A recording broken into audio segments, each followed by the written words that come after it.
Hi, Jack here from Westmac Engineering. I'm just going to take you through the manufacture of these nameplates for our customer Ambo hoist.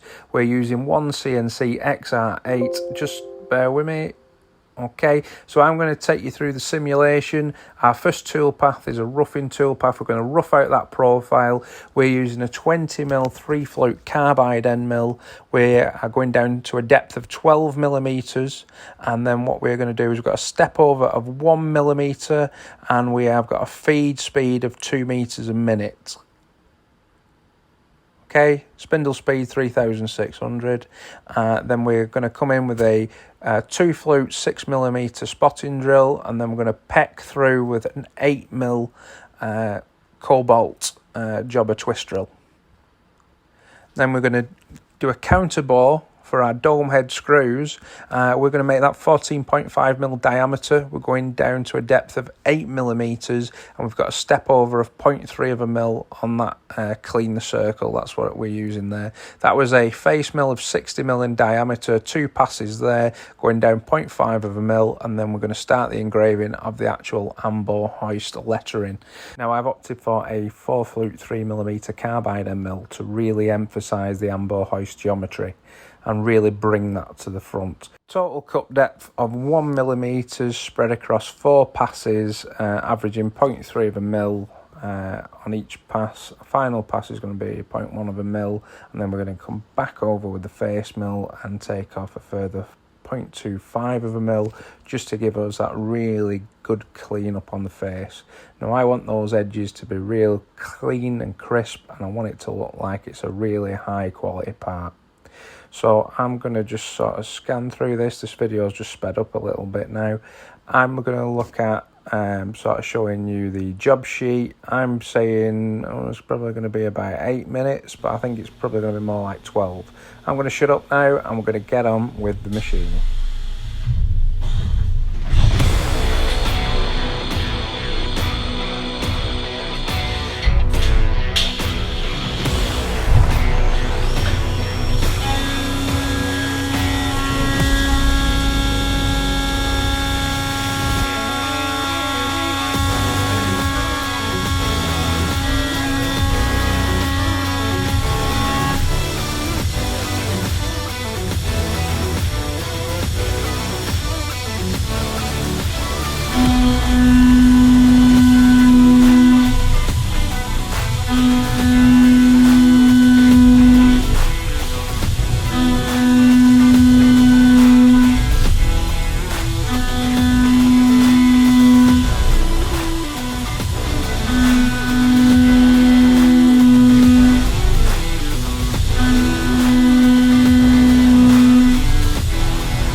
Okay, just on with that final 0.25 of a mil clean up on the face. Yeah, absolutely loving 1CNC XR8. I am not endorsed by 1CNC. I just want to make that clear. I just really rate the software. I used to use Fusion 360 and I found it to be very cumbersome and you had to learn all its little idiosyncrasies.